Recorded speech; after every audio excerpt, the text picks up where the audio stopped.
Captain Jean-Luc Picard stood on the bridge of the USS Enterprise, hands clasped behind his back as stars streaked past the view screen in familiar bands of light. Another routine journey through Federation space, another opportunity to explore the unknown reaches of the galaxy. The ship hummed with the comfortable rhythm of warp speed, a sound every Starfleet officer knew as well as their own heartbeat. "Captain, I'm detecting an unusual subspace fluctuation ahead," Lieutenant Commander Data announced from his station, his golden android features reflecting the glow of his console. "It does not correspond to any known phenomenon in our databases." Picard moved closer, his instincts immediately alert. 20 years of commanding starships had taught him that unusual was often the prelude to dangerous. "Analysis, Mr. Data. The fluctuation appears to be a tear in the fabric of subspace itself, expanding at an exponential rate. It is generating gravimetric distortions that are—" Data paused, his positronic brain processing at superhuman speed. "Captain, we are being pulled toward it. The tear is acting as a subspace vortex." "Full reverse," Commander William Riker ordered, gripping his chair as the Enterprise shuddered. "LaForge, get us out of here." From engineering, Geordi LaForge's voice crackled over the comm. "I'm trying, Commander, but whatever this thing is, it's got us locked in. Warp engines are at maximum, but we're still being drawn in." The view screen erupted in a kaleidoscope of impossible colors, hues that shouldn't exist in normal space-time. The Enterprise groaned as dimensional forces pulled at her hull. Picard felt the deck shift beneath his feet, and for a moment that stretched into eternity, the ship seemed to exist in multiple places at once. Then silence. The stars stopped streaming. The familiar hum of warp drive fell away. And when the view screen cleared, Captain Jean-Luc Picard found himself staring at a view of space he had never seen before. Two massive suns dominated the nearby system, their light casting an unfamiliar golden hue across the bridge. But it wasn't the binary star system that commanded Picard's attention. It was the battle taking place less than 200,000 kilometers from their position. Enormous, wedge-shaped vessels, each over a kilometer long and bristling with weapons, were exchanging fire with smaller ships that darted between them like insects. Green and red energy bolts lanced through space in volleys, and Picard watched as one of the smaller vessels exploded in a brilliant flash. "Report," he commanded, his voice cutting through the shocked silence on the bridge. Data's fingers flew across his console. "We are no longer in Federation space, Captain. Star positions do not match any in our navigational database. Atmospheric analysis of nearby planets suggests we have traveled not only through space, but potentially between dimensional barriers. We are in an entirely different galaxy." Counselor Deanna Troi gasped from her seat beside the captain. "Jean-Luc, I'm sensing something strange. There's a presence here, something vast and interconnected. I've never felt anything like it." "The battle, Mr. Data?" Picard pressed, watching another ship succumb to concentrated fire. 7 large vessels are attacking a group of smaller craft. The larger vessels appear to be of uniform design, military formation, imperial organization based on their tactical patterns. The smaller vessels are using guerrilla tactics. This appears to be an asymmetrical warfare scenario. Lieutenant Worf growled from tactical. "Captain, one of the large vessels is changing course. They are heading directly toward us." On the view screen, one of the wedge-shaped leviathans was indeed turning, its massive bulk somehow graceful despite its size. Picard recognized the movement of a warship investigating an unknown contact. "Shields up." "Red alert," Picard ordered calmly. The Enterprise's lights shifted to crimson as alert klaxons sounded throughout the ship. "Mr. Worf, defensive posture only. We will not fire unless fired upon. Open hailing frequencies." "Hailing frequencies open, sir." Attention unknown vessel, this is Captain Jean-Luc Picard of the Federation Starship Enterprise. We mean you no harm. We are explorers who have arrived in your space through an unexpected dimensional anomaly. We request peaceful contact and information about... Captain, they are not responding, Worf interrupted. They are powering weapons. Multiple turrets are targeting our position. Evasive maneuvers, Helm. Mr. Worf, maintain shields but do not. The Imperial Star Destroyer opened fire. Brilliant green energy bolts, dozens of them, streaked across the void and slammed into the Enterprise's shields. The ship rocked and Picard grabbed his chair to steady himself. Warning klaxons shrieked as the shields absorbed the barrage. Shields holding at 92%, Worf reported, surprise evident in his voice. Their weapons are powerful but operate on a different frequency than Federation weapons. Our shields are compensating. Return fire, phasers only, Picard commanded, his jaw set. Target their weapon systems, disable, do not destroy. Orange phaser beams lanced out from the Enterprise, striking the Star Destroyer's surface with pinpoint accuracy. Explosions blossomed across the larger ship's hull as turbo-laser batteries were vaporized. The Imperial vessel immediately ceased fire, its commander apparently reassessing the threat. Captain, we are being hailed, Worf announced. Audio only. On screen. A harsh voice filled the bridge, speaking in a language the universal translator struggled to parse before finding coherence. Unknown vessel. You have fired upon an Imperial Star Destroyer. This is an act of war against the Galactic Empire. Power down your vessel and prepare to be boarded, or you will be destroyed. Picard straightened, his voice carrying the full authority of his rank. We fired in self-defense after you attacked us without provocation. I am Captain Jean-Luc Picard of the United Federation of Planets.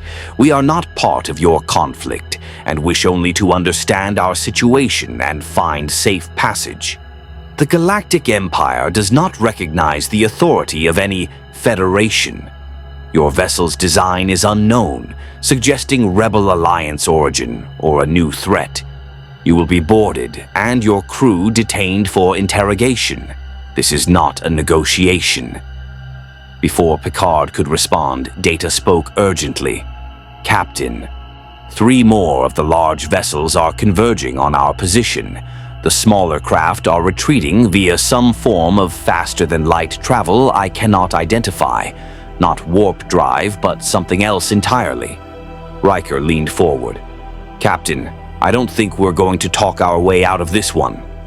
Picard looked at the 4 Imperial Star Destroyers now surrounding them, each bristling with weapons and launching what appeared to be small fighter craft.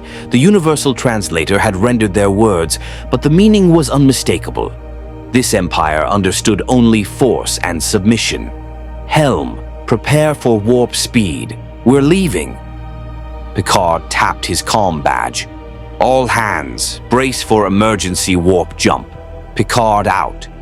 Warp speed, sir? The helmsman questioned. We don't know what's out there. Anywhere is better than here, Ensign. Engage! The Enterprise leapt forward, stars stretching into lines as the ship accelerated beyond light speed, using principles these Imperial vessels couldn't begin to understand.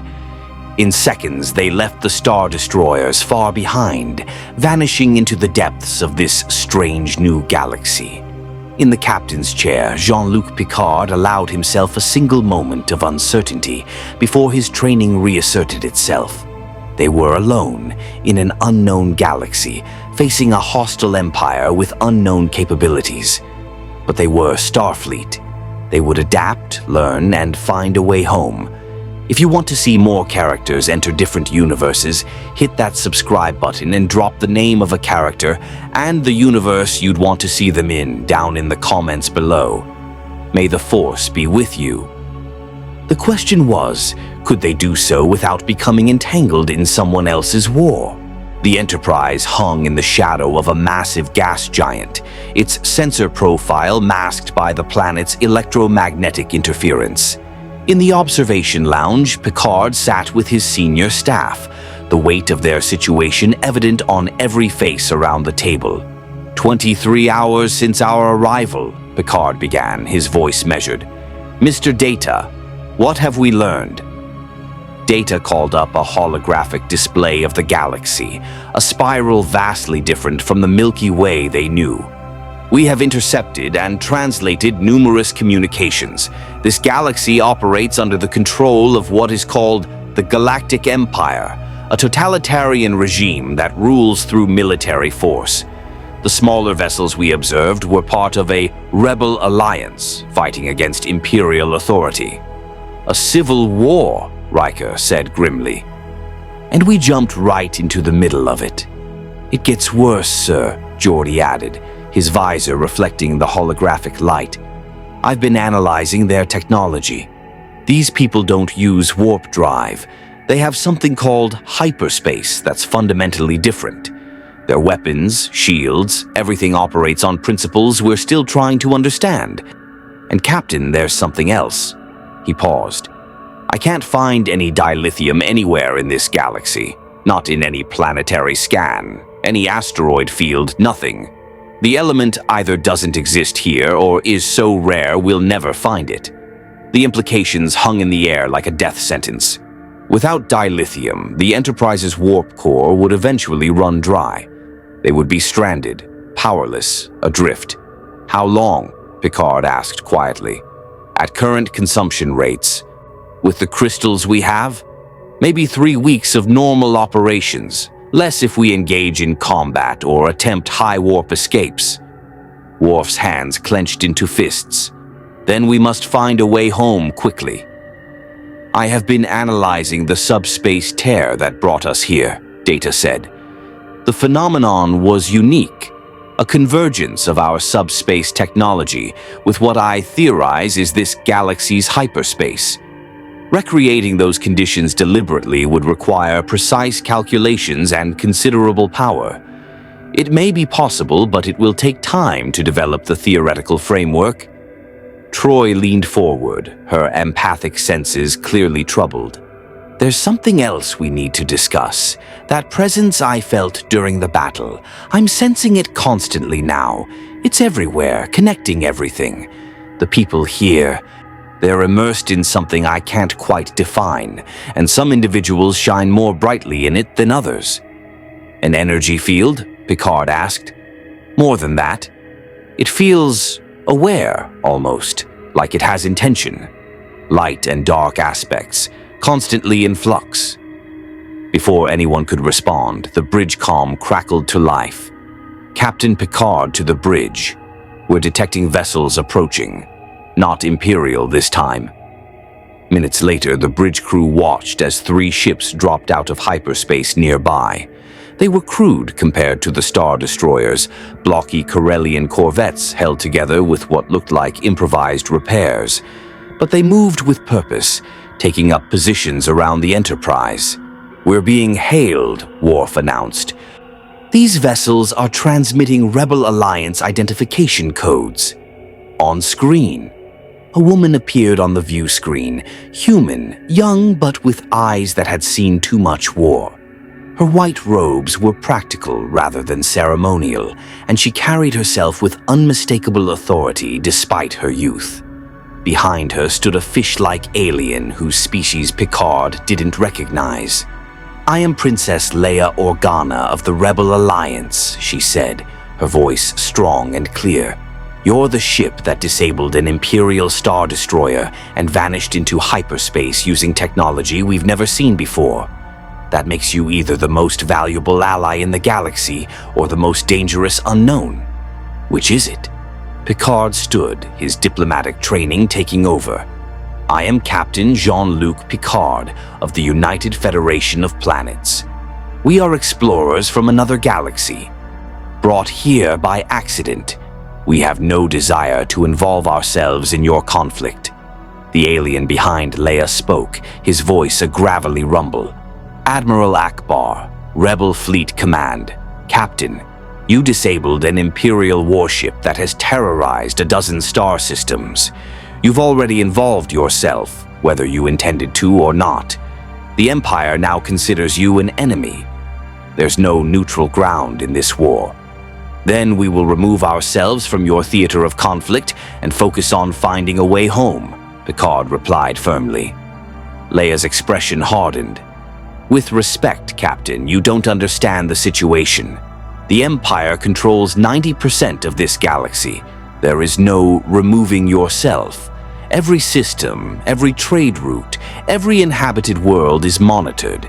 Your ship is unlike anything we've ever seen, unique, powerful, technologically advanced. The Emperor himself will want you captured or destroyed. Every Imperial fleet, every bounty hunter, every spy network will be looking for you. We can evade them, Riker interjected. For how long? Akbar challenged.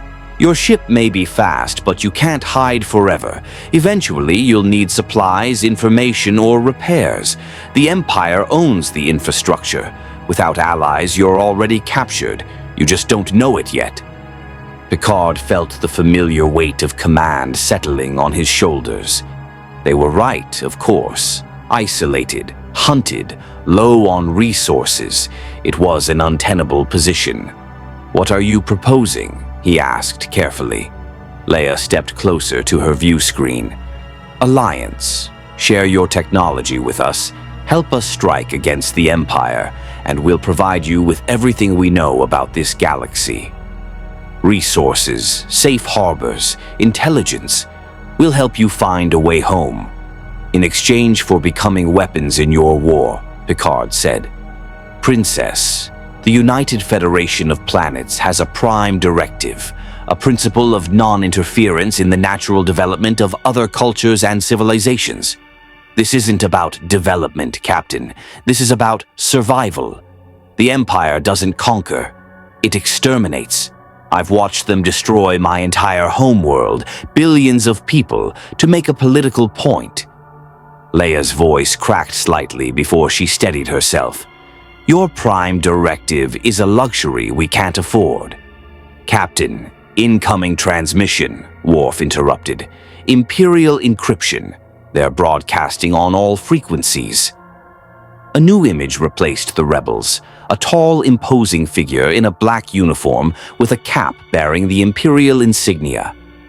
His face was sharp, aristocratic, and utterly cold.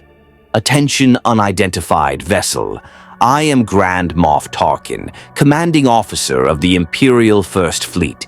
You have committed acts of aggression against the Galactic Empire. Surrender immediately, and your crew will be detained for interrogation. Refuse, and you will be hunted across every system in this galaxy.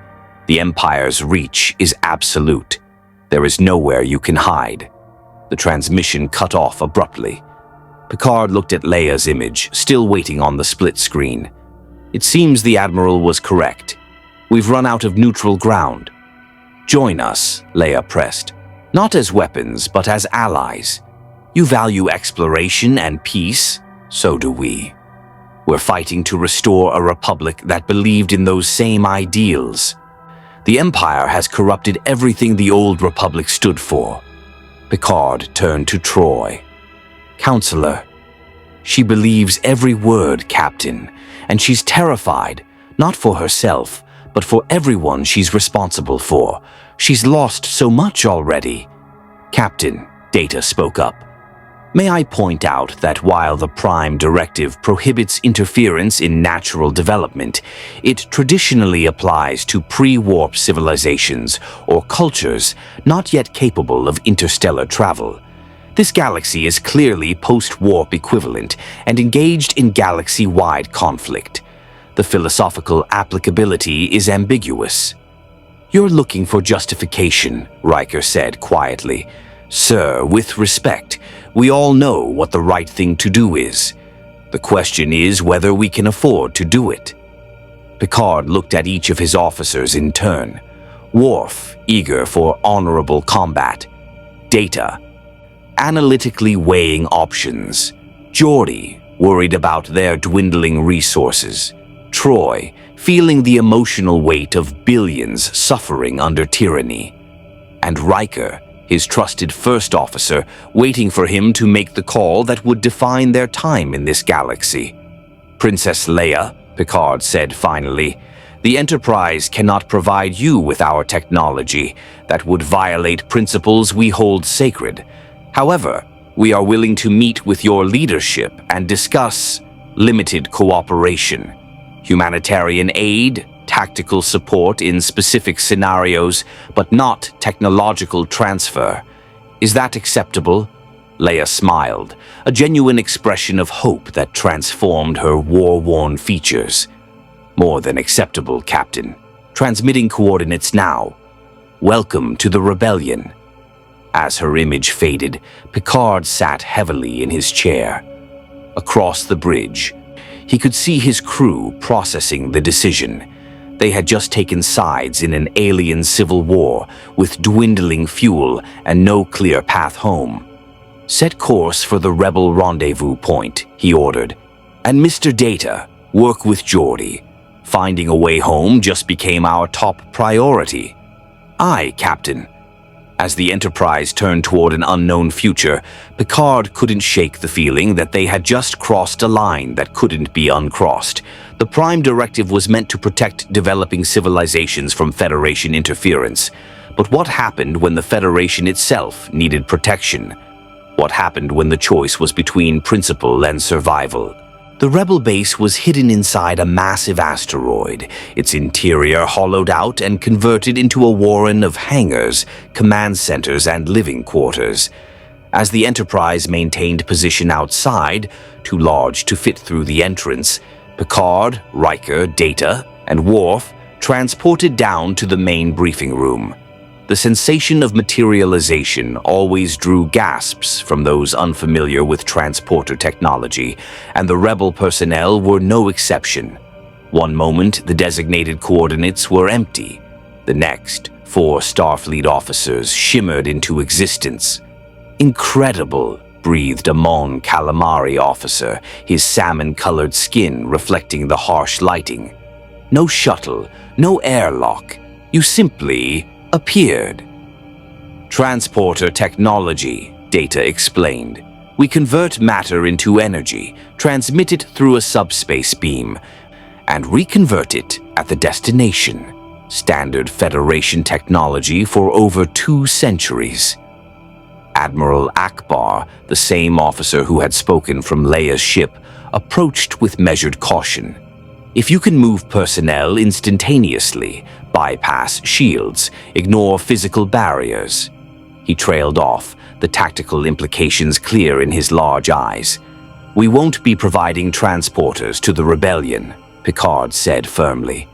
"As I stated, technology transfer is not part of this arrangement."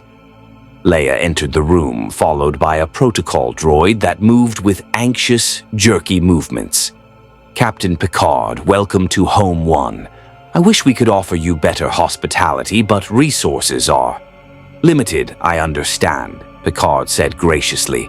"We're grateful for any assistance you can provide." The briefing room was Spartan, holographic projectors, tactical displays, and chairs that had seen better days. As they settled around the table, a hologram of the galaxy materialized above them, red zones marking Imperial control, scattered blue pinpricks indicating rebel cells. "This is the situation," Akbar began without preamble. 3 years ago, the Emperor dissolved the Imperial Senate and consolidated absolute power. The Death Star, a battle station capable of destroying entire planets, was completed and used to obliterate Alderaan as a demonstration. A rebel strike team managed to destroy it, but the Empire is rebuilding. "A weapon that destroys planets?" Riker's voice was incredulous. "That's genocide on a scale that—" "That's the Empire," Leia cut in, her voice tight. "They rule through fear. Alderaan was my homeworld, Captain. 2 billion people gone in an instant. That's what we're fighting against." Picard felt a cold weight in his chest. The Federation had faced threats before, the Borg, the Dominion, but the casual destruction of an entire world for political purposes spoke to a depth of evil that transcended mere warfare. "I'm sorry for your loss, Princess," he said quietly. "No one should bear that burden." Leia nodded, composing herself. "The point is, Captain, we're desperate. The Empire has thousands of Star Destroyers, millions of stormtroopers, unlimited resources. We have a few dozen capital ships and cells scattered across the Outer Rim. Every victory costs us people we can't replace. We need advantages wherever we can find them." "Your ship's weapons cut through Imperial shields like they weren't there," Akbar added. "Your speed exceeds anything we've encountered. If you were to engage Imperial fleets in hit-and-run attacks, provide cover for our evacuation operations, even just draw their attention, it would save lives." Worf leaned forward, his warrior's instincts engaged. "Honorable combat against tyranny. There is no shame in such a fight." "Mr. Worf," Picard said warningly. "With respect, Captain, the Lieutenant Commander has a point," Riker interjected. "We're not talking about influencing a developing culture here. We're talking about an established galactic power committing atrocities. If we have the power to help and choose not to, what does that say about us?" Data tilted his head. "The ethical calculation is complex. The Prime Directive exists to prevent cultural contamination and dependency. However, the Rebel Alliance is not asking us to solve their conflict, merely to assist. They will succeed or fail based on their own merits. We would only be adjusting the odds." Picard looked at his officers, seeing the same calculation in each face. They wanted to help. Part of him wanted to help. But the slippery slope of intervention was precisely what the Prime Directive was designed to prevent. "Princess Admiral," he said slowly, "the Enterprise cannot become a weapon of war in your conflict. However, we are prepared to offer humanitarian assistance, medical aid, evacuation support for civilian populations, defensive operations only. We will not conduct offensive strikes against Imperial targets." Leia's expression hardened. "Defensive operations. Captain, in this war everything is defensive. When we raid an Imperial supply depot, we're defending planets that would starve without those resources. When we destroy a Star Destroyer, we're defending colonies it would have bombarded. There's no clean line." "Then I will draw one," Picard stated. "We will assist in operations where civilian lives are directly threatened. We will not participate in military strikes designed solely to damage Imperial infrastructure or assets. That is my line, Princess." Akbar's webbed hands clenched. "That's not enough. We need..." "Admiral." Leia placed a hand on his arm, silencing him. She studied Picard for a long moment, and he saw a calculating intelligence behind her eyes, someone who had learned to take what allies offered and work within their limitations. "Very well, Captain. Humanitarian operations only, for now. But I hope that as you see more of what the Empire does, you'll reconsider. Now, what do you need from us?" "Information about this galaxy's physics, particularly your faster-than-light travel," Data said. "Any data on subspace anomalies, dimensional rifts, or unusual spatial phenomena. Scientific cooperation to help us find a way home." "We can provide that," Leia agreed. "We have astrogation charts, scientific databases from the Old Republic, access to..." She paused as an alarm began wailing throughout the base. "What is it?" A rebel officer rushed in. "Princess, long-range sensors are detecting an Imperial fleet entering the system. 6 Star Destroyers escorted by light cruisers. They're conducting a sector-wide search pattern." "They found us," Akbar said grimly. "Begin evacuation protocols. All ships prepare for emergency hyperspace jumps." "How long do we have?" Leia demanded. 30 minutes before they're in weapons range. Maybe less." Picard stood immediately. Princess, we can buy you time. The Enterprise can engage them, draw them away from the base. Captain, 6 Star Destroyers, Riker began. We don't need to destroy them, number 1. Just distract them long enough for the evacuation. Picard tapped his comm badge. Picard to Enterprise. Beam us directly to the bridge. Red alert status. The transporter effect dissolved the briefing room, replacing it with the familiar curve of the Enterprise bridge. Officers were already at their stations, the view screen showing the distant formation of Imperial vessels. Evasive pattern delta, Picard ordered, settling into his chair. Mr. Worf, prepare phasers and photon torpedoes. We're going to make ourselves impossible to ignore. Let's give these rebels the time they need. As the Enterprise accelerated toward the Imperial fleet, Picard allowed himself a grim smile. He had drawn a line, humanitarian operations only. Evacuating a rebel base under fire certainly qualified. Even if he suspected Leia had known the Empire was coming, had timed this meeting perfectly to demonstrate exactly what kind of help they needed. The princess was more cunning than he had given her credit for. In the throne room on Imperial Center, the planet formerly known as Coruscant, Emperor Palpatine sat shrouded in darkness, his hooded figure barely visible in the dim chamber.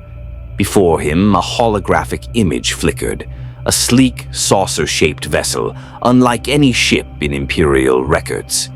Most interesting, the Emperor whispered, his voice a dry rasp that seemed to drain warmth from the air itself. Lord Vader, tell me what you sense. Darth Vader stood at attention, his respirator breathing rhythmically in the silence. The Dark Lord of the Sith had reviewed the tactical reports from the encounter 3 times, and each time the conclusion disturbed him more. Nothing, my master, Vader admitted, the words bitter. When I reach out through the Force to touch this vessel, there is emptiness. Not the void of death, but absence. As if the ship and its occupants exist outside the Force itself. Palpatine's yellow eyes gleamed beneath his hood. Outside the Force. Fascinating. For millennia, the Force has bound the galaxy together, all living things, all energy, all matter connected through its power. Yet this vessel operates beyond our sight. He leaned forward. What else? Their weapons are precise beyond Imperial standard, Vader continued, calling up tactical data. They disabled 14 turbo laser batteries on the interdictor without damaging the hull structure around them. No collateral damage, no wasted shots. Their shields absorbed a full broadside from 4 Star Destroyers with minimal degradation, and their propulsion... He paused. They vanished, Master. Not into hyperspace. We would have detected the energy signature. They simply accelerated beyond light speed, using principles our scientists cannot identify. And the Grand Moff's assessment? Tarkin believes them to be a new rebel superweapon, possibly from the unknown regions. He has mobilized the First Fleet to locate and capture them. Palpatine waved a dismissive hand. Tarkin sees threats where he should see opportunities. This vessel is not of this galaxy, Lord Vader. I am certain of it. The Force itself recoils from them, as if they are a wound in its fabric.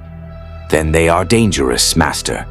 All power is dangerous. The question is whether it can be controlled. The Emperor's smile was invisible beneath his hood, but Vader could feel its malevolence. I want this ship captured intact. The crew is to be taken alive for study. If they possess technology that operates beyond the Force, imagine what we could accomplish. Super weapons that I cannot foresee. Vessels that even you could not stop. I will see it done, my master. But carefully, Lord Vader. Very carefully. They defeated 4 Star Destroyers without destroying a single one, a level of restraint that suggests either weakness or extraordinary discipline. Find out which. And Vader, The Emperor's voice dropped to barely a whisper. "If they cannot be captured, ensure they are destroyed. Nothing that exists outside my sight can be permitted to survive." Vader bowed and turned to leave, his cape swirling behind him. As he strode through the corridors of the Imperial Palace, stormtroopers snapping to attention at his approach, his mind worked through the tactical challenges. A ship that couldn't be sensed through the Force, with weapons and technology beyond Imperial understanding. It would be an interesting hunt. In his private meditation chamber, Vader sealed the door and activated the communication array. The hologram that materialized showed a scarred humanoid wearing Mandalorian armor. Boba Fett, the most effective bounty hunter in the galaxy. "Lord Vader," Fett acknowledged, his voice modulated through his helmet. "I was wondering when you'd call. Half the bounty hunters in the core worlds are already chasing rumors of that mystery ship." "The Emperor wants it captured intact," Vader said. "Crew alive, vessel functional. Name your price." Fett was silent for a moment, calculating. "Triple my usual rate. This isn't a normal hunt, chasing something that can outrun Star Destroyers and disable them without breaking stride. I'll need specialized equipment. Probably a team." "Agreed. But Fett, I want them alive. All of them. The Emperor has questions." "Understood. I'll need their last known location and any tactical data you have." As Vader transmitted the information, he felt a disturbance in the Force, a ripple of possibility, of futures branching and intertwining. Something significant was happening. This vessel, these strangers from beyond, they were more than a tactical curiosity. They were a fulcrum point, a place where destiny could pivot. The Emperor sensed it too. That's why he wanted them so badly. Across the galaxy, in the Imperial Intelligence Headquarters on Korolag, analysts were already assembling a profile. The mystery ship had appeared near a known rebel operating zone. It had attacked Imperial vessels and then made contact with rebel forces. The conclusion was obvious. This was a rebel asset, possibly their most valuable one. Director of Intelligence Armand Isard reviewed the preliminary reports with a critical eye. His daughter Rysane stood beside him, her own analytical mind racing through the implications. "The ship's capabilities exceed anything in our technological database," Armand said. "Energy weapons that penetrate particle shields, propulsion that doesn't use hyperspace, the ability to make personnel appear and disappear at will. The strategic implications are staggering." "Then we acquire it," Isan stated flatly, "whatever the cost." "The Emperor has already given Lord Vader that assignment. But intelligence has our own methods. I want every asset we have, every spy, every informant, every monitoring station, searching for this vessel. I want to know where it came from, what it wants, and where it's going. And I want options for capture that don't involve Vader's direct approach."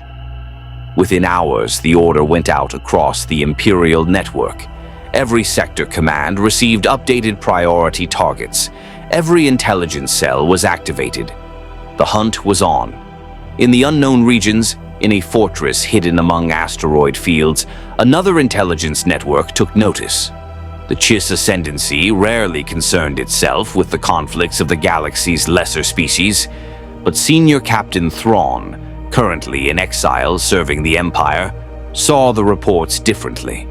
The mystery vessel represented something unprecedented, technology from beyond the known galaxy.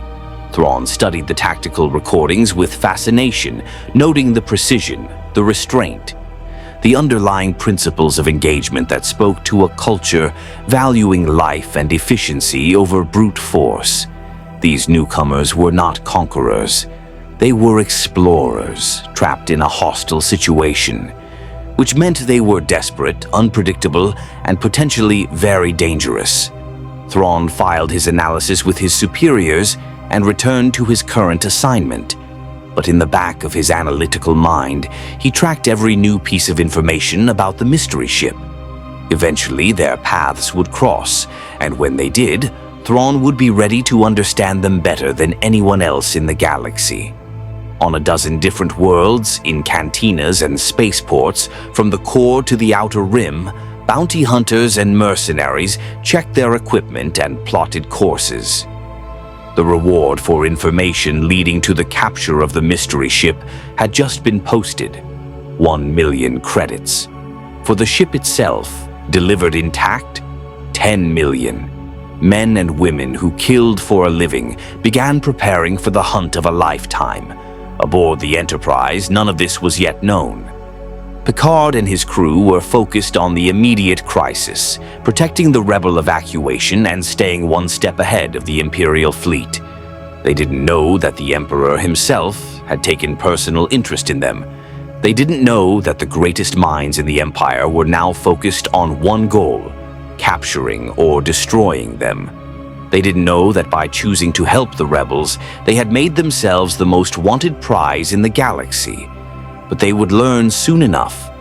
In a galaxy ruled by tyranny, where the Force itself shaped destiny and entire worlds could be destroyed on a whim, the Enterprise had become something unprecedented, a wild card that no one could predict. And wild cards, in the Empire's experience, were always eliminated. The Enterprise hung in high orbit above Lothal, a world in the Outer Rim territories. Below, an Imperial occupation force was systematically destroying a farming settlement, punishment for harboring suspected rebel sympathizers. Smoke rose from burning homes. Civilians fled through fields while TIE fighters strafed their positions. On the Enterprise bridge, the senior staff watched in grim silence. "Estimated civilian casualties?" Picard asked, his voice carefully controlled. Data's fingers moved across his console. Approximately 2,000 inhabitants in the settlement. Current casualty rate suggests 73% fatalities if the Imperial assault continues unimpeded. No military targets present. This is purely a terror operation. "They're killing farmers," Geordi said, disgust evident in his voice. "Entire families, Captain." "For what? Growing food?" Counselor Troy closed her eyes, her empathic senses overwhelmed. "I can feel their fear from here. Children, Jean-Luc. So many children." Picard stood, hands clasped behind his back, every muscle tense. This was the moment Leia had predicted, the moment when his careful line between humanitarian aid and military intervention would blur beyond recognition. "Sir, we have 4 Imperial AT-AT walkers advancing on a refugee convoy," Worf reported. The convoy includes approximately 500 civilians, mostly children and elderly. They have no defensive capabilities. On the view screen, the massive 4-legged assault walkers moved with mechanical precision, their heavy cannons tracking toward the fleeing civilians. Picard watched as one fired, the explosion throwing bodies into the air. "Captain," Riker said quietly, "standing orders." Picard felt the weight of every principle he had ever held pressing down on him. The prime directive, non-interference, the sanctity of letting civilizations determine their own fates. All of it suddenly seemed like comfortable philosophy, constructed by people who had never watched children burn. "This isn't interference," Picard said, his voice like steel. "This is murder, and we will not stand by." He turned to his tactical officer. "Mr. Worf, you are authorized to use necessary force to protect those civilians. Disable those walkers, destroy the TIE fighters, get those people to safety." "With pleasure, Captain." Worf's fingers flew across his console. Orange phaser beams lanced down from orbit with surgical precision. The lead AT-AT's legs were severed at the joints, and the massive walker collapsed forward, its cockpit crumpling on impact. The second walker attempted to return fire, but another phaser strike disabled its weapons systems. Within 30 seconds, all 4 walkers were smoking ruins. The TIE fighters wheeled in confusion, their pilots unable to identify the source of the attack. Photon torpedoes streaked down from the Enterprise, each one finding its mark. 6 TIE fighters became expanding clouds of debris. Transporter rooms 1 through 6 begin emergency evacuation, Picard ordered. Lock onto all civilian life signs in the danger zone. Beam them directly to cargo bays 2 through 7. Medical teams, prepare for mass casualties. Throughout the settlement, terrified civilians suddenly shimmered and vanished, reappearing in the safety of the Enterprise's cargo bays. Mothers clutching children, farmers with blaster burns, elderly couples who had lived their entire lives on Lothal, all found themselves aboard a ship beyond their comprehension. In Cargo Bay 3, Dr. Beverly Crusher and her medical team moved through the refugees with practiced efficiency. Dermal regenerators closed wounds, hypospray injections treated shock and pain. A young girl with burns across her back was placed in stasis for surgery. "How many?" Beverly asked her head nurse. 1,843 so far, doctor. More coming in every minute." Beverly looked at the sea of faces, human and alien, all bearing the same expression of trauma and disbelief. "Set up triage stations. Anyone with life-threatening injuries goes to sickbay immediately. The rest, we treat here. And someone find these people food and water." On the bridge, Worf reported, "All civilians have been evacuated, Captain. Imperial ground forces are retreating to their garrison. 1 star destroyer is entering orbit. They are attempting to locate our position. Take us out of orbit, full impulse. Mr. Data, plot a course away from Imperial shipping lanes." As the Enterprise broke orbit, leaving Lothal behind, Picard returned to his ready room. He sat heavily in his chair, suddenly feeling every one of his years. He had just committed the Enterprise to open combat against the Galactic Empire. There would be no going back from this. The door chimed. "Come." Riker entered, along with Troy. They sat without being asked, and for a long moment, no one spoke.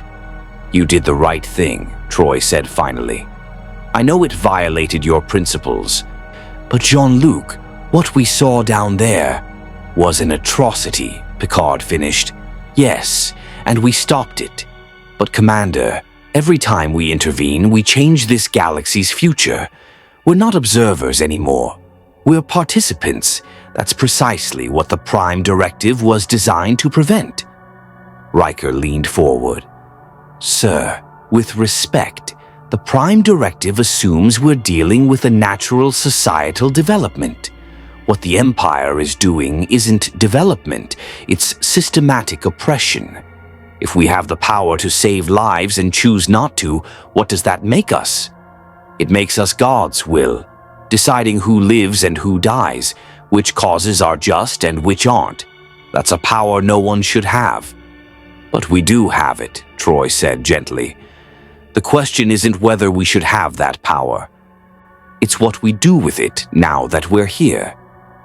Picard stood and walked to the window, staring out at the unfamiliar stars. 1,800 lives saved today. How many tomorrow? How many the day after? When do we stop, Commander? When we've defeated the entire Empire? When we've rebuilt their government according to Federation principles?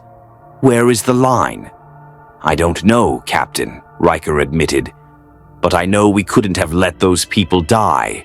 Not when we could do something about it." The comm interrupted them. "Bridge to Captain Picard. Sir, we're receiving a transmission from the Rebel Alliance. Princess Leia requests to speak with you immediately." Picard returned to the bridge. Leia's image appeared on the view screen, and for the first time since they had met, she was smiling. "Captain Picard, word of your actions on Lothal has spread through the Rebel network. You saved nearly 2,000 lives. The Empire's propaganda machine is already calling you the ghost ship of the Outer Rim. You've given hope to people who thought they had none left. Princess, we did what was necessary to prevent a massacre, nothing more. You did what we've been trying to do for years, prove that the Empire isn't invincible. Captain, I know you have reservations about involving yourself in our war, but you've already made a choice. The Empire will hunt you regardless. The only question now is whether you fight back or run until you can't run anymore. Picard studied her face, seeing the calculation behind the hope. She was right, of course. The moment they had fired on those walkers, they had chosen sides. The Empire would never forgive or forget. What would you have us do, Princess? There's a convoy of civilian refugees fleeing the Kalain system. 5 transport ships with over 10,000 people aboard, mostly children. The Empire has dispatched 3 Star Destroyers to intercept and destroy them. Our fleet can't reach them in time, but you can. Your ship is fast enough. You're asking us to engage 3 Star Destroyers to protect a refugee convoy. I'm asking you to save 10,000 lives, Captain. The same calculation you made on Lothal. Yes or no? Picard looked at his crew. Worf was ready for combat. Data was already calculating tactical approaches. Geordi was checking power reserves. Troy was feeling the weight of those 10,000 lives hanging in the balance, and Riker was watching him, trusting him to make the call. Transmit the coordinates, Picard said. We'll intercept the convoy. But, Princess, this doesn't make us your personal warship. We act when civilian lives are directly threatened. That's the line, and it doesn't move. Understood, Captain. And thank you. Those people don't know it yet, but you just saved their lives. As the transmission ended, Picard turned to his helmsman. Set course for the Kalain system, maximum warp, and all hands prepare for combat operations. It seems we're becoming the Empire's worst nightmare. Whether we wanted to or not, Riker added quietly. Picard nodded grimly. The line he had drawn so carefully was already behind them. Now they could only move forward and hope they recognized themselves when this was over, if they survived long enough to get home. The Kalan refugee convoy was exactly where Leia's intelligence had placed it. 5 aging transport ships, their shields flickering, engines pushed beyond safe limits as they desperately tried to outrun their pursuers. 3 Imperial Star Destroyers followed in perfect formation, taking their time. There was nowhere for the refugees to run. The Enterprise dropped out of warp between the convoy and the Imperial fleet, and for a moment, all parties simply stared at the newcomer. Open hailing frequencies, Picard ordered. Attention Imperial vessels, this is Captain Jean-Luc Picard of the Federation Starship Enterprise. The convoy you are pursuing consists of unarmed civilian refugees. Break off your pursuit immediately. The response was cold and immediate. Unknown vessel, you are interfering in an Imperial military operation. The fugitives aboard those transports are wanted for crimes against the Empire. Withdraw or be destroyed. What crimes? Riker demanded. What did they do? Data accessed the rebel intelligence files. According to Imperial records, the inhabitants of Kalan refused conscription orders. Their crime was declining to serve in the Imperial military. The Empire responded by declaring the entire population traitors. They're guilty of wanting to live their own lives, Geordi said bitterly. That's the crime. On the view screen, the lead Star Destroyer was powering weapons. Green turbolaser fire streaked across space, not toward the Enterprise, but toward the refugee ships. One transport's shields failed and its hull was breached. Atmosphere and debris vented into space. Return fire, Picard commanded, abandoning diplomacy. Disable their weapon systems. The Enterprise's phasers carved through the lead Star Destroyer's shields as if they weren't there, precision strikes taking out turbo laser batteries along the ship's flanks. The Imperial vessel shuddered under the assault, emergency klaxons wailing throughout its corridors. But the other 2 Star Destroyers had learned from previous encounters. They adjusted their shield frequencies, layering particle and ray shields together. It slowed the phasers, bought them precious seconds to maneuver and return fire. Shields at 87%, Worf reported as turbolaser fire hammered the Enterprise. Their weapons are less effective than expected, but concentrated fire is beginning to penetrate. Evasive pattern Beta 3. Target the second destroyer's bridge and main reactor. Photon torpedoes. Full spread. Quantum energy compressed into 6 glowing spheres launched from the Enterprise's forward tubes. They struck the Star Destroyer's shield envelope and detonated with enough force to light up the view screen. When the glare faded, the Imperial vessel was listing, its bridge tower shattered, secondary explosions rippling along its hull. The third Star Destroyer was launching TIE fighters, dozens of them, a swarm of hexagonal wings and screeching ion engines. They moved with coordinated precision, attempting to overwhelm the Enterprise through sheer numbers. "Worf, you have tactical control of all phaser arrays," Riker said.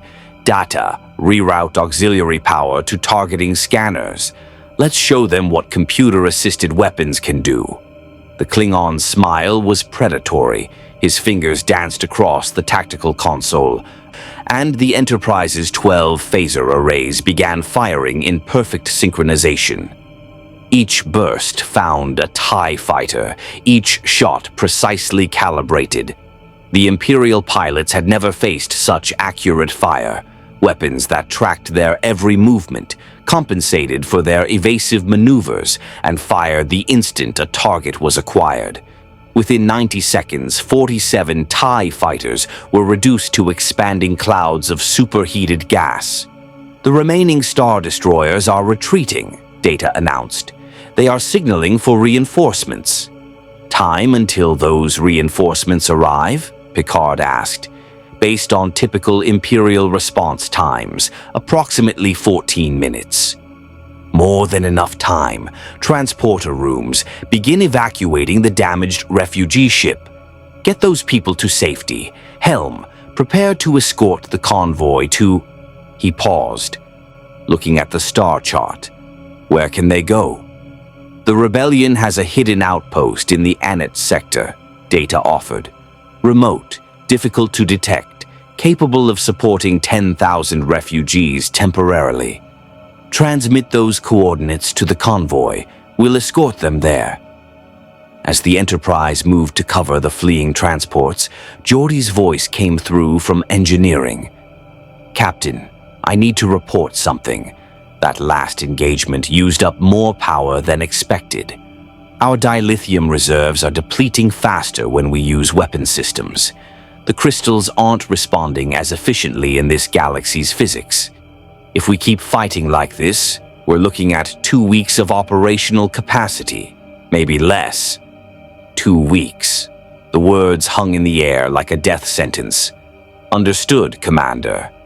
Do what you can to optimize efficiency." The convoy reached the Anoat sector without further incident, and the Enterprise remained in orbit as the refugees transferred to the rebel facility. From the surface, the base commander transmitted gratitude and an invitation to resupply. In the transporter room, Picard materialized alongside Riker on the base's landing platform. The facility was carved into a mountainside, camouflaged and shielded against detection. Rebel personnel moved with practiced efficiency, directing the refugees to housing and medical facilities. A young boy, perhaps 7 years old, approached Picard. His face was streaked with tears, his clothes torn. He looked up at the captain with eyes too old for his age. "Thank you," the boy said in Basic, the words simple but heavy with meaning. "The Empire killed my father. They were going to kill all of us. You saved us." Picard knelt down to the boy's level. "What's your name?" "Jax. My mother says we're going to live here now, that we're safe because of you." "You're safe because brave people are fighting to keep you that way," Picard corrected gently. "Remember that, Jax. And when you're older, you can help keep others safe too."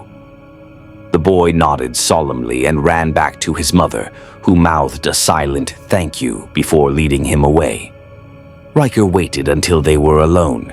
"That's the second time we've violated your line, Captain, engaging military targets to protect civilians. We're not just providing humanitarian aid anymore. We're fighting the Empire's forces directly." "I know, Number One." Picard stood, watching the refugees file into the facility. "But what was I supposed to do? Let that Star Destroyer destroy those transports? Watch 10,000 people die because of a philosophical principle? No, sir. You did the only thing you could do. But the Empire isn't going to forget this. We've damaged or destroyed multiple capital ships, killed Imperial pilots and crew. They're going to escalate." "Let them," Picard said, surprising himself with the vehemence in his voice. "I came to this galaxy wanting only to find a way home, to remain neutral, objective, uninvolved. But I've seen what this Empire does now. I've seen them burn farms and murder refugees. I've felt the fear of children who grew up knowing they could be killed for the crime of existing. Number One, if getting home means ignoring that, then perhaps we don't deserve to get home." Riker studied his captain carefully. "That's a significant shift in perspective, sir. Perhaps it's the perspective I should have had from the beginning. The Prime Directive was created to protect developing civilizations from our interference. But this galaxy doesn't need protection from us. It needs protection from the Empire. And if we have the power to provide that, even temporarily, even in small ways, how can we choose not to?" Before Riker could respond, both officers' comm badges chirped. "Bridge to Captain Picard. Sir, we're detecting an Imperial fleet assembling at the edge of the system. 7 Star Destroyers and multiple support vessels. They've found us." Picard and Riker exchanged glances. "So much for low profile," Riker muttered. "Beam us directly to the bridge. Red alert. Prepare to engage." As the transporter effect took them, Picard felt a strange sense of clarity. For weeks he had wrestled with principles and philosophy, trying to find a way to help without becoming involved, to save lives without taking sides. But the Empire had made that impossible. You couldn't be neutral when one side was committing genocide.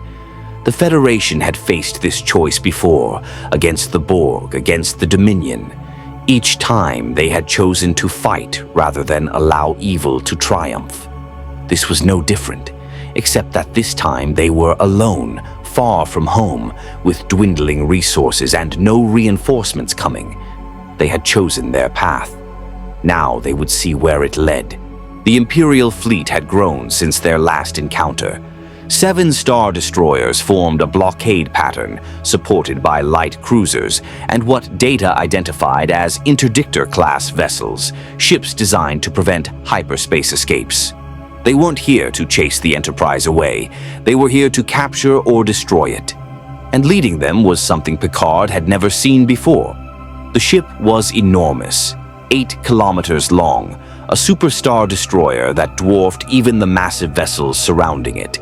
Its hull was painted black, and it moved through space with ominous purpose. Sensor readings showed power outputs that exceeded anything they had encountered. The Executor, data read from the Rebel intelligence database they had downloaded. Flagship of the Imperial Navy, commanded by... The view screen flickered, and Picard found himself staring at a figure that seemed pulled from nightmare. 7 feet tall, encased entirely in black armor, a flowing cape, and a mask that suggested a skull. Red lenses glowed where eyes should be, and the sound of mechanical breathing filled the bridge. Deep, rhythmic, inexorable as death itself. "I am Darth Vader, Dark Lord of the Sith, and Supreme Commander of the Imperial Fleet," the figure said, his voice a deep, mechanical rumble. "Captain Picard, your vessel has engaged Imperial forces on 6 separate occasions. You have destroyed 12 military vessels, killed over 8,000 Imperial personnel, and provided aid to enemies of the state. For these crimes, the Emperor himself has declared you an enemy of the Galactic Empire. Picard stood, facing the view screen with all the dignity he could muster. Lord Vader, we have acted only to protect innocent civilians from unjust persecution. The Empire's actions on Lothal, Kalayan, and elsewhere constitute crimes against sentient life. We cannot stand idle while... Your justifications are irrelevant. Vader raised one gloved hand. You will surrender your vessel and submit to Imperial authority. Your crew will be interrogated to determine the origin of your technology. Comply, and you will be treated according to Imperial law. Resist, and you will be destroyed. You have 1 minute to decide. The transmission ended. Charming fellow, Riker said dryly. Captain, I'm reading massive power spikes from his ship. Whatever weapons the Executor has, they're unlike anything on the other Star Destroyers. Worf studied his tactical display. We are outgunned, outnumbered, and they have blocked all escape routes with those interdictor vessels. Captain, we cannot win this engagement. Picard looked at his crew, the people he had led across the galaxy, who had trusted him to bring them home safely. Now he was about to lead them into a battle they couldn't win, for a cause that wasn't theirs, in a galaxy that didn't even know the Federation existed. Captain, Data said quietly, may I suggest a different approach? We cannot defeat this fleet through conventional combat. However, I have analyzed Imperial tactics extensively. They rely on overwhelming force and psychological intimidation. They do not expect tactical innovation or unconventional strategies. What are you suggesting? We cannot fight 7 Star Destroyers and a Super Star Destroyer simultaneously, but we do not need to. We only need to create enough confusion to escape. Data's fingers flew across his console. The interdictor vessels generate gravity wells that prevent hyperspace travel. However, our warp drive operates on different principles. If we could disable just one interdictor, we could create a window to escape at warp speed. And fighting our way through an entire Imperial fleet to reach one interdictor, Riker asked. We don't fight through them, Geordi said, catching on. We go around, or under. These people think in 2 dimensions, ship formations on a flat plane. The Enterprise can maneuver in 3-dimensional space with capabilities they've never encountered. Picard smiled grimly.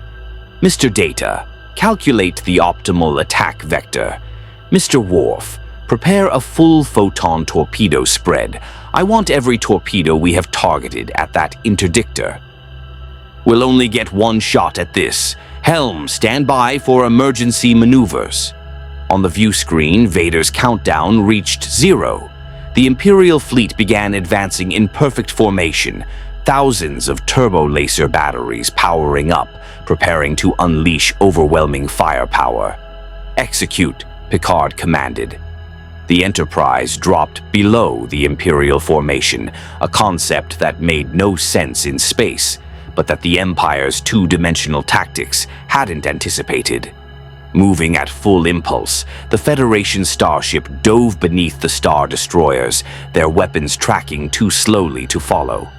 They're adjusting, Worf reported, launching TIE fighters to intercept. Ignore them. All power to forward shields. We're going straight through. The Enterprise accelerated toward the interdictor, which was frantically trying to maneuver. Its captain hadn't expected to become a primary target. Interdictors were support vessels, meant to remain safely behind the battle line. Firing range in 5 seconds, Worf announced. 4, 3, 2, 1. All torpedoes away. 24 photon torpedoes streaked from the Enterprise's launchers, crossing the distance in seconds. The interdictor's shields flared and collapsed under the initial impacts. The remaining torpedoes struck the hull directly, penetrating deep into the vessel's infrastructure before detonating. The interdictor came apart in a series of cascading explosions, its gravity well generators overloading and creating a violent subspace disruption that rippled outward. Gravity well collapse confirmed, data reported. Warp corridor is open for approximately 8 seconds before the fleet repositions. Go. Maximum warp, heading... Picard paused, looking at Riker. Number 1, we can't lead them to another rebel base. Where do we run to? Somewhere they won't follow, Riker said. Mr. Data, are there any systems in this region that the Empire would avoid? Data's fingers flashed across his console. The Kessel system, a former prison colony, now largely abandoned due to dangerous stellar conditions and heavy pirate activity. Imperial forces rarely patrol there. Set course. Engage. The Enterprise leapt to warp speed, stars stretching into lines. Behind them, the Imperial fleet attempted pursuit, but their hyperspace drives required calculation time, precise navigation. The Enterprise was already gone by the time they made the jump. On the Executor's bridge, Darth Vader watched the mystery ship vanish from sensors. Around him, Imperial officers stood rigidly at attention, waiting for his response, waiting for him to unleash his legendary fury on whoever had allowed the target to escape. Instead, Vader was silent, his mechanical breathing the only sound on the bridge. He had faced Jedi Masters in combat. He had hunted rebel cells across the galaxy. He had crushed resistance forces that thought themselves secure. But this was different. The Enterprise crew had outmaneuvered an entire Imperial fleet with minimal effort. They had demonstrated tactical thinking that exceeded standard Imperial doctrine. And most disturbing of all, Vader still could not sense them through the Force. They were like ghosts, present but undetectable, real but untouchable.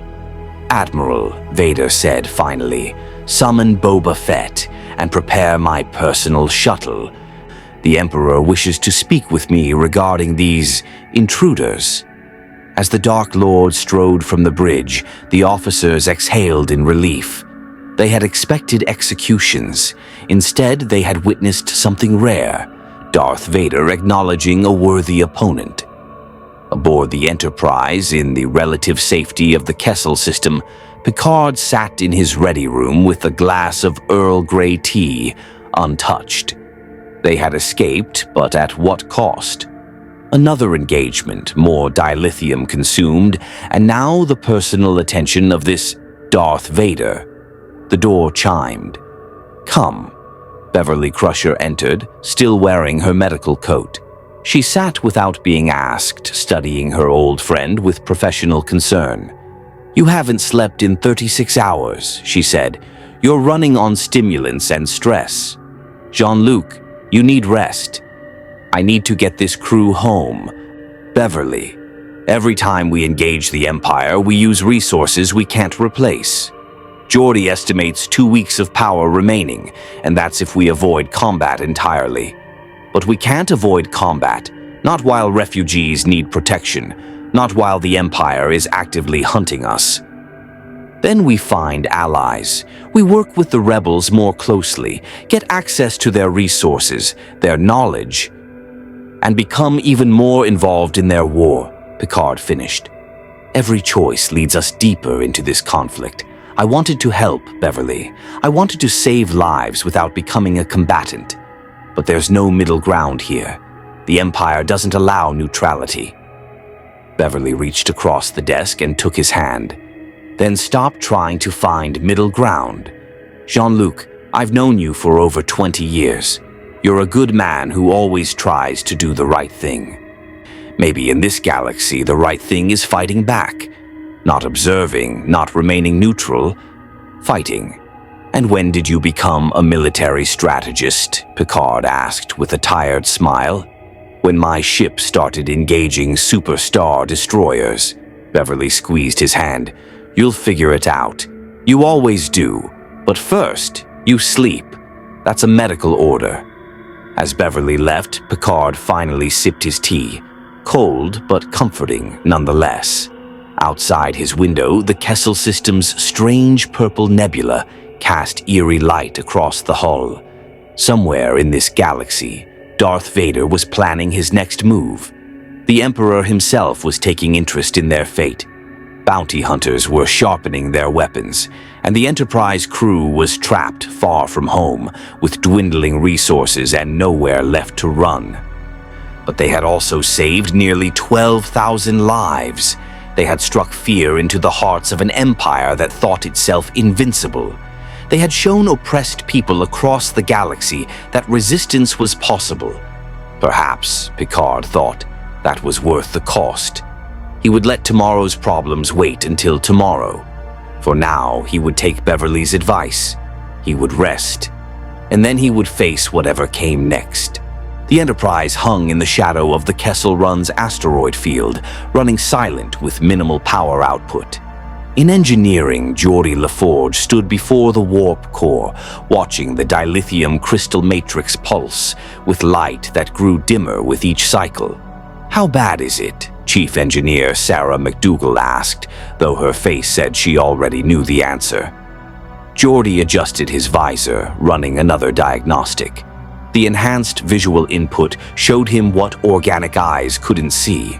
The crystal structure was degrading at a molecular level. "Worse than I thought. The dilithium is reacting poorly to this galaxy's subspace conditions. Every time we go to warp, we're not just consuming power, we're damaging the crystals themselves. Can we repair them? Not without a starbase, specialized equipment, and a lot of time we don't have." Geordi turned to face her, his expression grim. "At current consumption rates, we have maybe 10 days of warp capacity left. After that, we're limited to impulse power.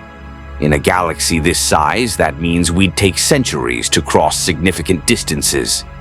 And the rebels, could they help? Their technology is completely different. They don't use dilithium. Hell, their faster-than-light system operates on principles I'm still trying to understand. Asking them to help would be like asking a medieval blacksmith to repair a quantum computer." Sarah leaned against a console. "So we're stuck. Either we find a way home in the next 10 days, or we're permanent residents of this galaxy. And without warp drive, the Empire will eventually hunt us down. That's about the size of it." Geordi didn't voice his other concern, the one that kept him awake analyzing data in the small hours. Even if they found a way to recreate the dimensional rift that brought them here, the power requirements to open and stabilize such a rift would likely consume every last bit of dilithium they had. It would be a one-way shot with no margin for error. Miss the window, and they would be stranded with no power reserves at all. On the bridge, Data presented his findings to Picard and Riker. The android had spent the last 72 hours analyzing every sensor reading from their arrival, every subspace anomaly they had encountered, every fluctuation that might indicate a way home. The dimensional rift that brought us here was created by a convergence of our warp field with what appears to be a naturally occurring hyperspace anomaly, Data explained, calling up three-dimensional models.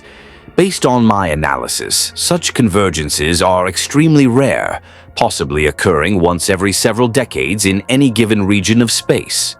"So we can't just recreate it?" Riker asked. "Not precisely. However, I have identified a theoretical approach. If we could generate a sufficient subspace disruption while simultaneously creating a localized hyperspace field, we might be able to force a dimensional bridge to form.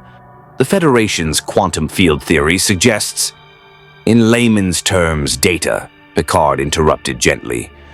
"We would need to explode something very large in hyperspace, while the Enterprise generates a warp field at precisely calculated coordinates. The interaction might tear open a rift back to our own galaxy." "Might" being the operative word, Riker noted. "What are the odds of success?" I cannot calculate them with any accuracy, Commander. There are too many unknown variables. However, I estimate our chances at somewhere between 40 and 60%, depending on execution precision. Picard stood and walked to the view screen, looking out at the asteroid field.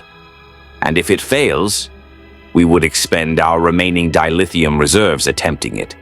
Subsequent escape attempts would be impossible. The bridge fell silent. Put simply, they had one shot at getting home, and if they missed it, they would spend the rest of their lives in this galaxy, hunted by an empire that wanted them dead or captured. There's another complication, Data added. The size of the explosion required to create sufficient subspace disruption would need to be substantial, equivalent to multiple photon torpedoes detonating simultaneously. Given our current location, the most feasible approach would be to detonate something the Empire has already built. You want to blow up an Imperial installation to create our rift, Riker said, understanding dawning. Not merely an installation, Commander. Based on my calculations, we would need something with a massive reactor core, a capital ship, or better yet, a space station with multiple reactor systems linked together. Worf looked up from tactical. The Empire is constructing a new battle station in the Endor system. Intelligence reports suggest it is the replacement for the Death Star, another planet-destroying weapon. It is heavily defended, but not yet operational. Picard turned sharply.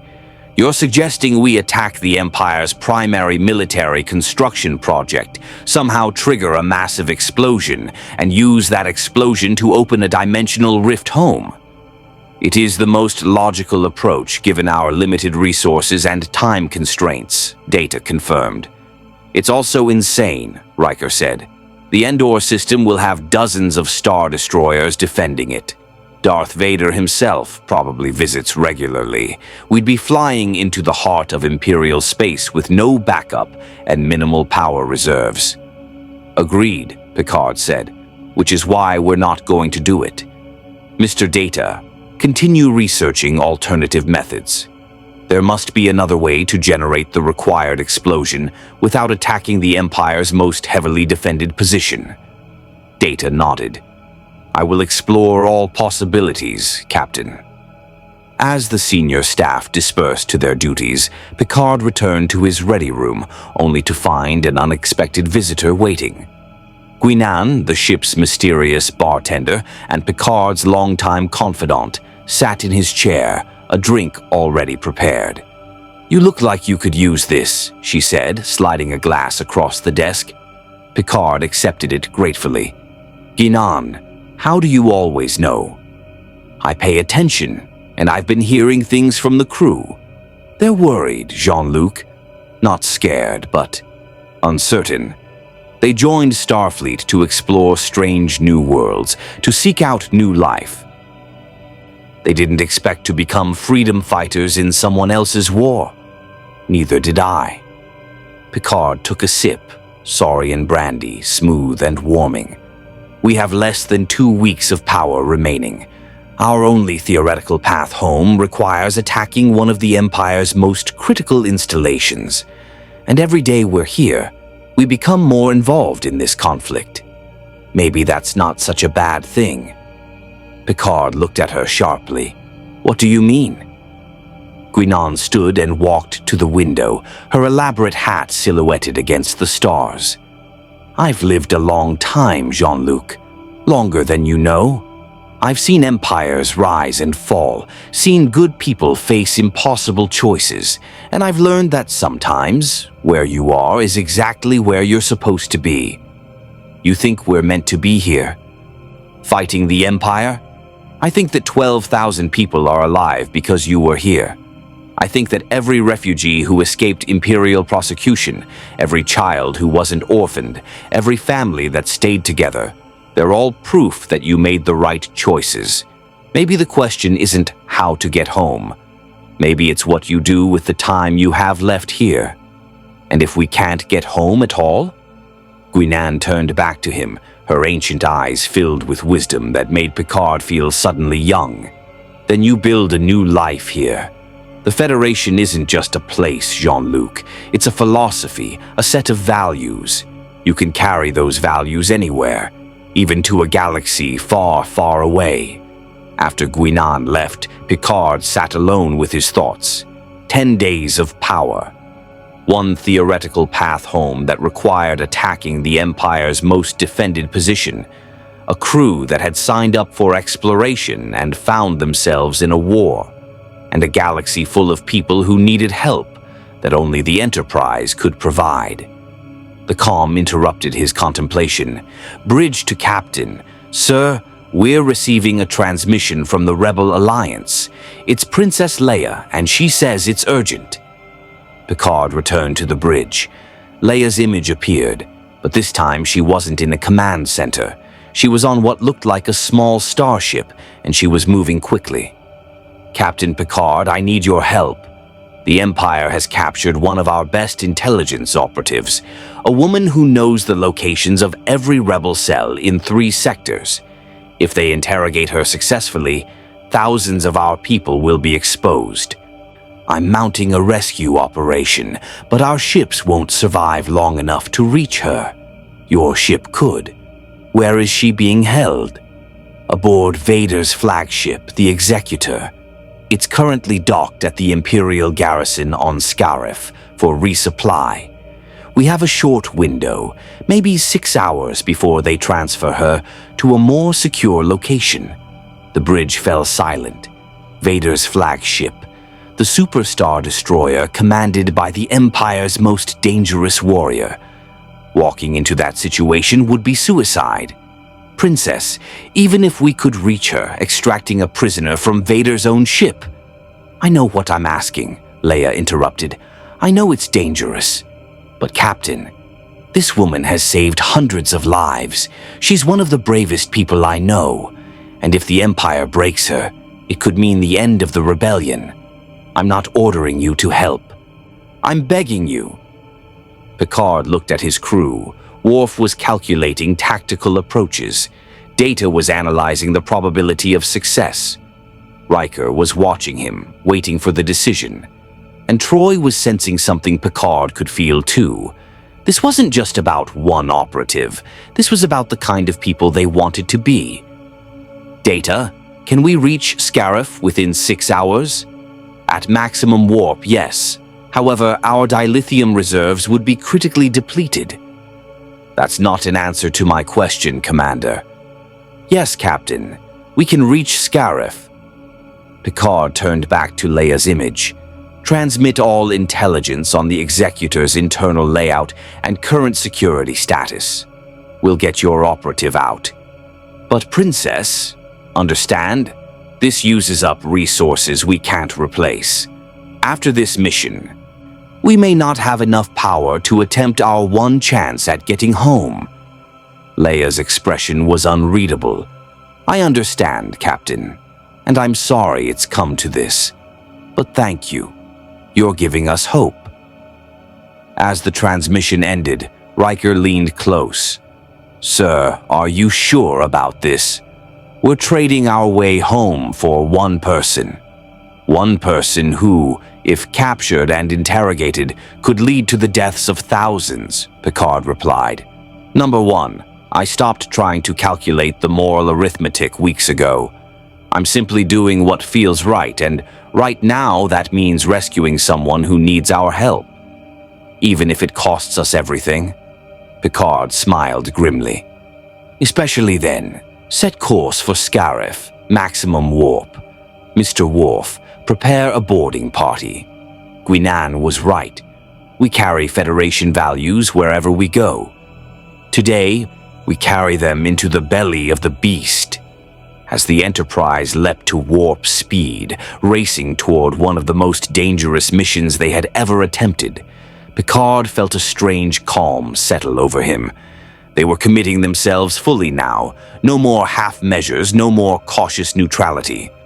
They were going to rescue a rebel operative from Darth Vader's personal flagship, using resources they could never replace, with no guarantee of success. And somehow it felt exactly like what they were supposed to do. The Scarif garrison hung in orbit like a steel fortress surrounded by shield gates and defensive platforms. At its center, docked for resupply, was the Executor, 8 kilometers of black-hulled terror, bristling with weapons and swarming with activity. To approach it was suicide. To board it was madness. The Enterprise crew was about to do both. "Sensor profile?" Picard asked, studying the tactical display. "The Executor's shields are at minimal power during resupply operations," Data reported. "However, there are 6 Star Destroyers on patrol, plus dozens of smaller vessels. Imperial security protocols are extensive. Any unauthorized approach will trigger immediate defensive response." "Then we won't approach unauthorized," Riker said. "We'll make them invite us in."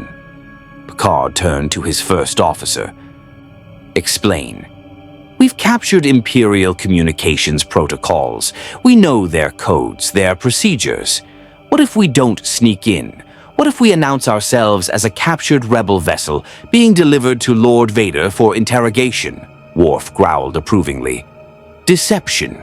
Honorable under the circumstances. Mr. Data, can you forge Imperial authorization codes convincing enough to pass their security?" Data's fingers flew across his console. "I have analyzed Imperial encryption patterns extensively. I believe I can generate codes that will pass automated verification systems. However, if any human operator examines them closely, they will detect irregularities. Then we'll have to move fast." Picard stood. "Mr. Worf, select your boarding party. Stun weapons only. I don't want casualties if we can avoid them.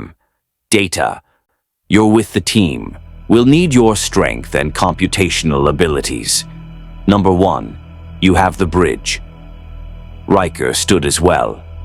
"Captain, with respect, you shouldn't be going on this mission. If something happens, then you're more than capable of getting this crew home, Will. But this is my decision, my responsibility. I'm going." Minutes later, in Transporter Room 3, the boarding party assembled. Picard, Worf, Data, and a security team of 6, all armed with phaser rifles set to heavy stun.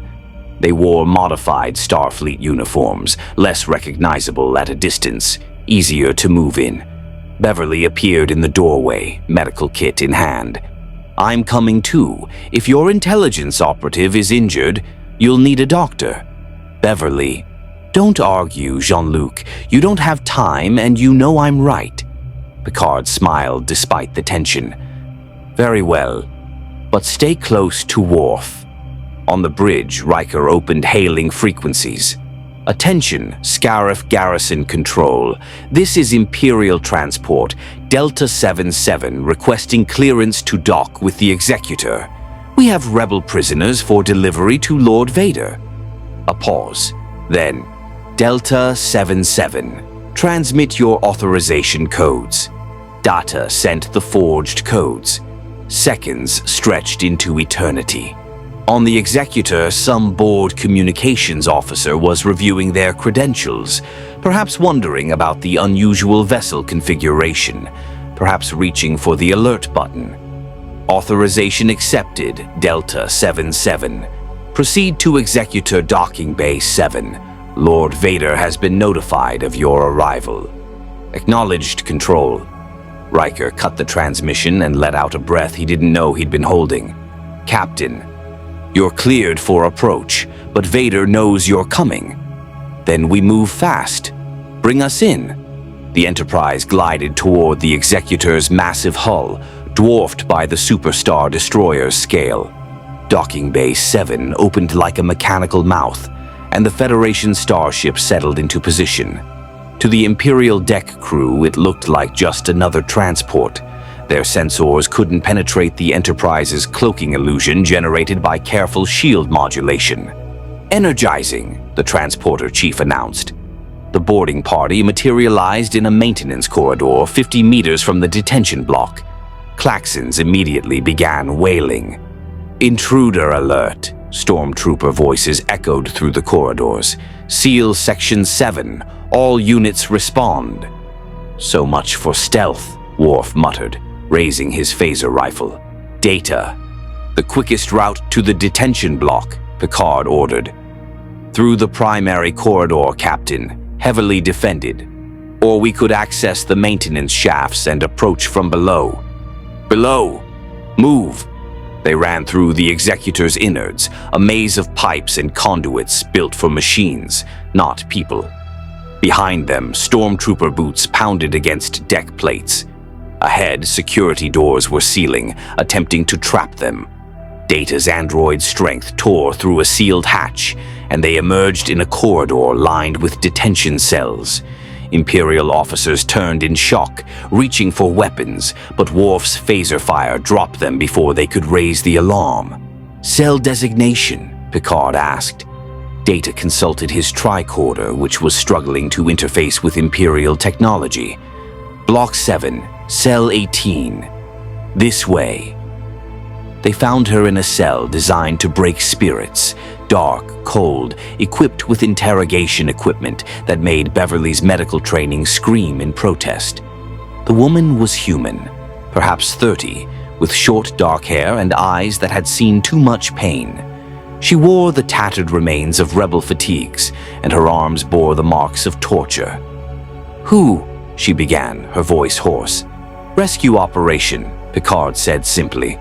Beverly was already scanning her with a medical tricorder. "Multiple contusions, 2 fractured ribs, severe dehydration," Beverly reported. "She can move, but not quickly." "Then we carry her." Worf scooped the operative up as if she weighed nothing, cradling her against his armored chest. "Stay still. You are safe now." They ran back toward the maintenance corridor, but Imperial security had caught up.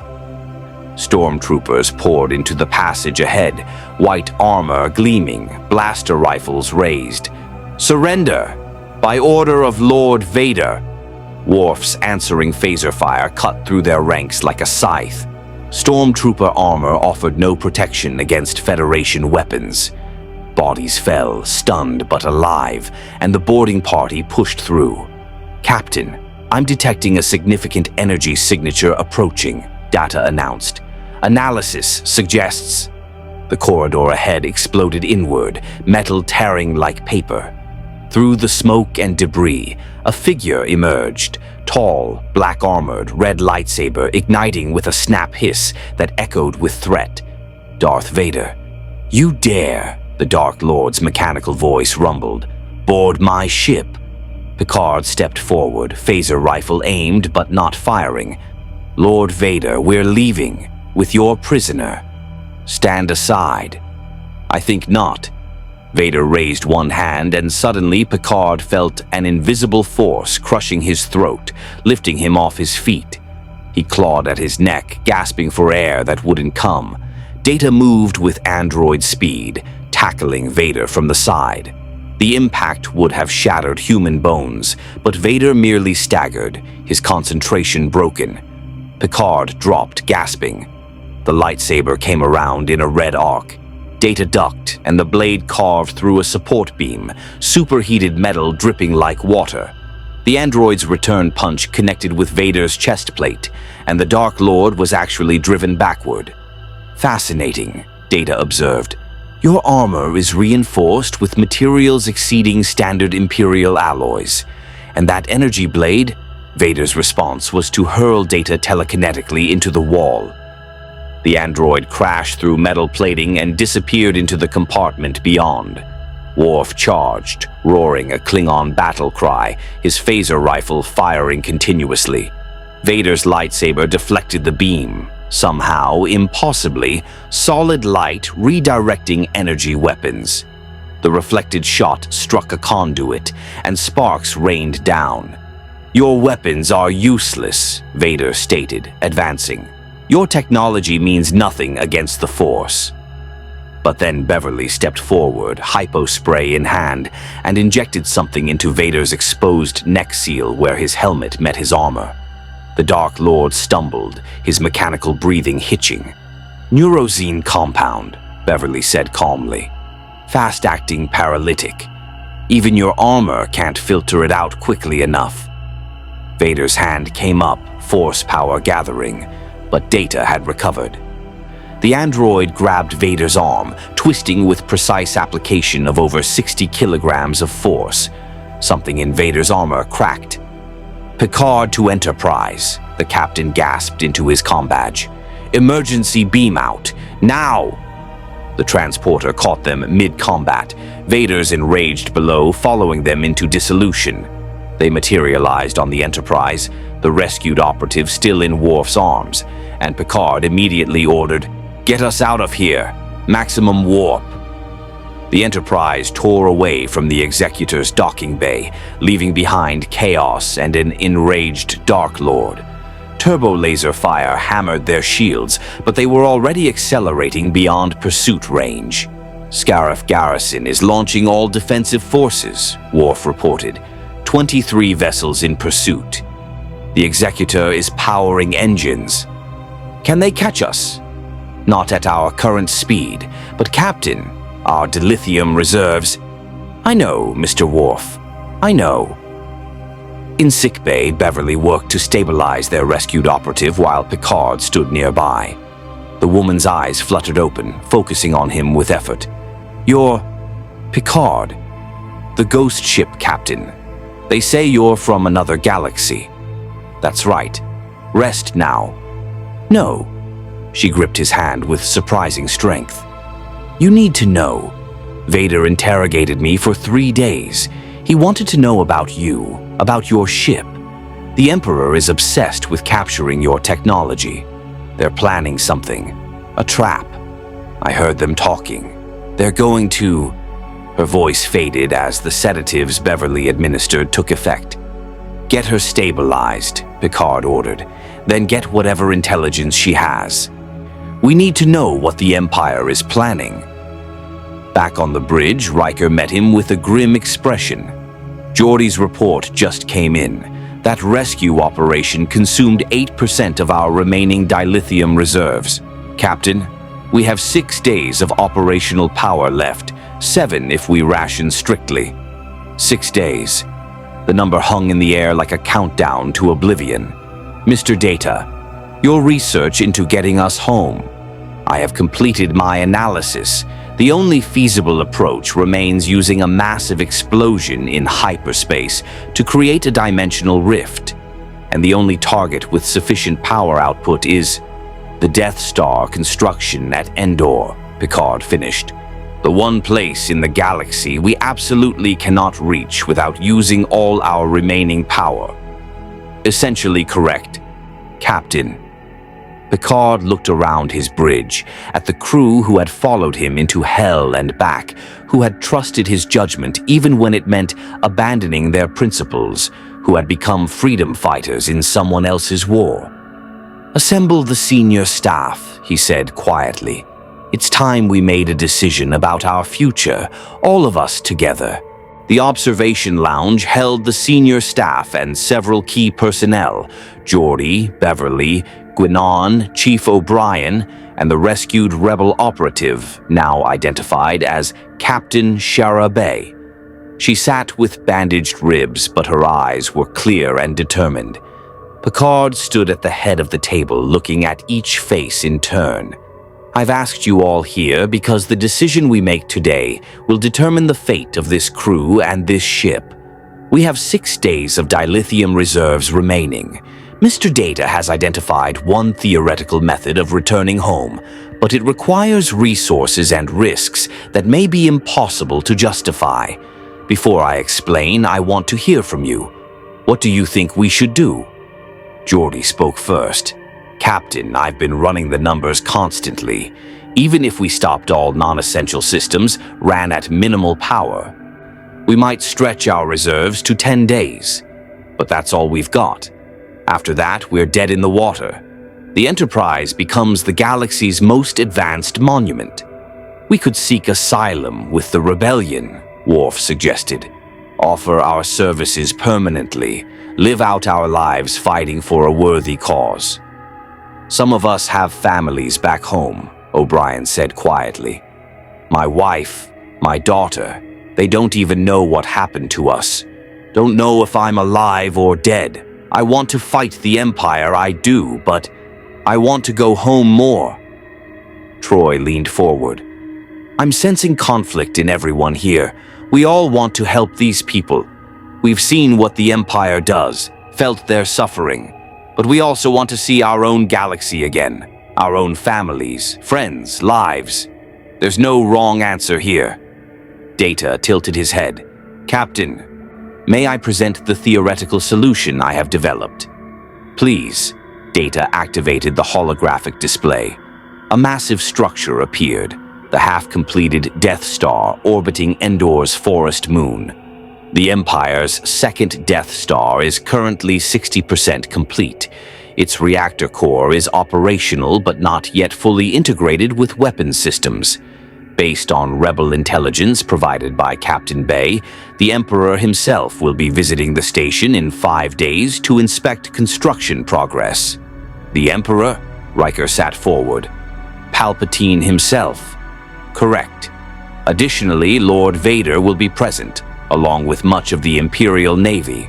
The Rebel Alliance has been planning a major offensive, a simultaneous strike against the Death Star and the shield generator protecting it on Endor's moon. It represents their best chance to destroy the Empire's superweapon before it becomes operational. "And you want us to join that battle," Picard said. "More than join it, Captain. I want us to fly the Enterprise into the Death Star's reactor core and detonate our warp core. The resulting matter-antimatter explosion, combined with the Death Star's own power systems, would create a subspace-hyperspace convergence sufficient to tear open a dimensional rift. If we time it correctly, we could use the rift to return home." Silence fell across the table. "You're suggesting we sacrifice the Enterprise," Beverly said finally. "Destroy our ship to create the rift." "The crew would evacuate beforehand," Data explained. "Our transporter systems could beam everyone to Rebel ships in the seconds before core breach. The Enterprise herself would be lost, but the crew would survive. Assuming the Rebels win the battle," Geordi added. "If they lose, we're stranded in this galaxy with no ship, no resources, and the Empire hunting us personally." Shara spoke up, her voice still hoarse. "The Rebel Alliance is committing everything to this battle. Every ship, every fighter, every soldier we have. If we fail, the rebellion is finished. But if we succeed, if we destroy the Death Star with the Emperor aboard, we could end this war. One decisive strike that saves billions of lives. And gives us our only shot at getting home," Riker said. "It's insane. It's brilliant. It's completely insane." Picard paced to the window, looking out at the stars. "Let me make sure I understand. We fly into the most heavily defended military installation in the galaxy, fight our way through the Imperial Navy, penetrate the Death Star's interior, and detonate our ship to create a rift that has a 60% chance of actually sending us home. And if anything goes wrong at any stage, we either die in the explosion or spend the rest of our lives in this galaxy with the Empire hunting us." "That is accurate, Captain," Data confirmed. "And if we don't do this, if we conserve our power and avoid combat, then we have perhaps 10 days before we are stranded permanently. The Empire will eventually locate us. Without warp capability, we cannot evade them indefinitely. Capture or death becomes inevitable." Guinan spoke for the first time. "Seems to me you've got 3 choices. You can try to get home and probably die in the attempt. You can hide and hope the Empire never finds you, which they will. Or you can make what time you have left matter, help these people win their war, then see what happens after." "That's not much of a choice," O'Brien muttered. "No," Picard agreed. "It's not. Which is why I'm not going to order you to do this. This mission, if we undertake it, must be voluntary. Every member of this crew deserves a say in their own fate." He turned back to the table. "I'm going to authorize a ship-wide vote. Within 24 hours, every crew member will decide, do we attempt this mission, or do we find another path? Majority rules. I will abide by whatever this crew decides, even if I disagree. Captain, that's not proper Starfleet protocol, Worf objected. Mr. Worf, we are far beyond proper protocol. This crew has followed me into impossible situations, violated their principles, fought in someone else's war. The least I can do is let them choose their own fate. Over the next day, the Enterprise buzzed with debate. In 10 Forward, crew members argued over drinks. In the corridors, people discussed odds and alternatives. Some wanted to go home at any cost. Others had found purpose in fighting the Empire and weren't ready to abandon it. A few suggested finding a nice, quiet planet and settling down permanently. Picard spent the time in his ready room, preparing himself for whatever the vote decided. Part of him hoped the crew would choose to attempt the mission, not because he wanted to risk their lives, but because he had come to believe that sometimes the right thing to do was worth any risk. When the 24 hours ended, Data delivered the results. Voting participation was 97% of crew complement, the android reported. The result was 73% in favor of attempting the Endor mission. 22% preferred to seek alternative solutions. 5% abstained. Picard felt something loosen in his chest, tension he hadn't realized he was carrying. The crew had chosen. They would make their stand at Endor with the Rebel Alliance against the full might of the Galactic Empire.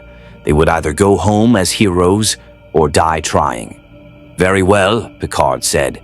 "Contact Princess Leia. Tell her the Enterprise is joining the assault on the Death Star.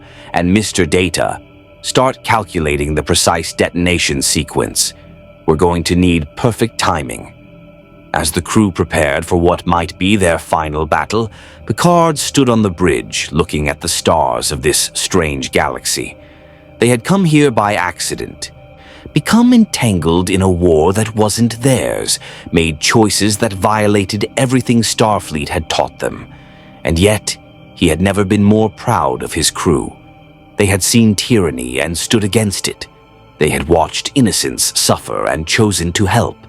They had risked everything for people they barely knew, in a galaxy they didn't understand, for principles that transcended any prime directive. The Federation would either never know what they had done here, or would celebrate them as heroes who brought hope to a galaxy drowning in darkness. Either way, Jean-Luc Picard knew they had made the right choice. "Set course for the Sallust system," he ordered. "The Rebel fleet is assembling there. We have a Death Star to destroy." As the Enterprise leapt to warp one final time, racing toward a battle that would determine the fate of 2 galaxies, Picard allowed himself a small smile. They were Starfleet. They were explorers, scientists, diplomats, and when necessary, warriors. They carried the values of the Federation wherever they went, even into the heart of darkness itself. And today, they would show this galaxy what those values meant. The Rebel fleet assembled above Sallust was the largest gathering of hope the galaxy had seen in years. Mon Calamari cruisers, Corellian corvettes, battered frigates held together with determination and improvised repairs. And among them, gleaming and impossibly advanced, the USS Enterprise. Princess Leia stood on the bridge of the command ship, watching the Federation vessel take position in the formation. Admiral Akbar moved beside her, his large eyes reflecting the tactical display. "They're really going to do it," Leia said quietly. "Sacrifice their only way home to help us win this war." "They are remarkable," Akbar agreed. "In another life, the alliance between the Rebellion and the Federation could have changed the galaxy forever." On the Enterprise bridge, Picard addressed his crew one final time. "In a few hours, we will enter battle against the full strength of the Imperial Navy. We will fly into the Death Star itself and detonate our warp core to destroy it and create our path home. Many of you are afraid. That's natural. But I want you to remember why we're here. He gestured to the view screen where rebel ships continued to assemble. We're here because a young princess refused to surrender to tyranny, because farmers and pilots and senators chose to fight rather than submit, because in this galaxy, as in our own, there are people who believe in freedom, justice, and hope. Today we fight for them, and for ourselves. The crew stood at their stations, pride evident on every face. Mr. Data, transmit our operational plan to the Rebel Command. Coordinate our attack run with their assault. Mr. Worf, all weapons systems to maximum. Geordi, I need every bit of power you can give me. One last ride, old girl. Throughout the ship, systems powered up for the final time. Phasers charged, shields strengthened. The warp core pulsed with light that would soon create either a bridge between galaxies or the most spectacular explosion this region of space had ever seen. In the Emperor's throne room aboard the Death Star, Palpatine smiled his terrible smile. They come, Lord Vader. The ghost ship and its crew, the one that exists outside my vision, outside the Force itself. Finally, we will have them. The trap is set, my master, Vader confirmed. The rebel fleet will die today, and we will claim their mysterious allies for study. But neither Sith Lord could see what was coming. Neither could predict what happened when Federation determination met rebel courage. Neither understood that some forces in the universe couldn't be controlled by the dark side. They were about to learn. The Enterprise and the Rebel fleet made the jump to hyperspace and warp simultaneously, racing toward the forest moon of Endor, toward the incomplete Death Star, toward a battle that would echo across the stars. Whatever happened next, the galaxy would remember the ghost ship from beyond the stars. The Federation vessel that appeared when all hope seemed lost, fought alongside the brave rebels of a distant galaxy, and proved that some principles were worth any sacrifice.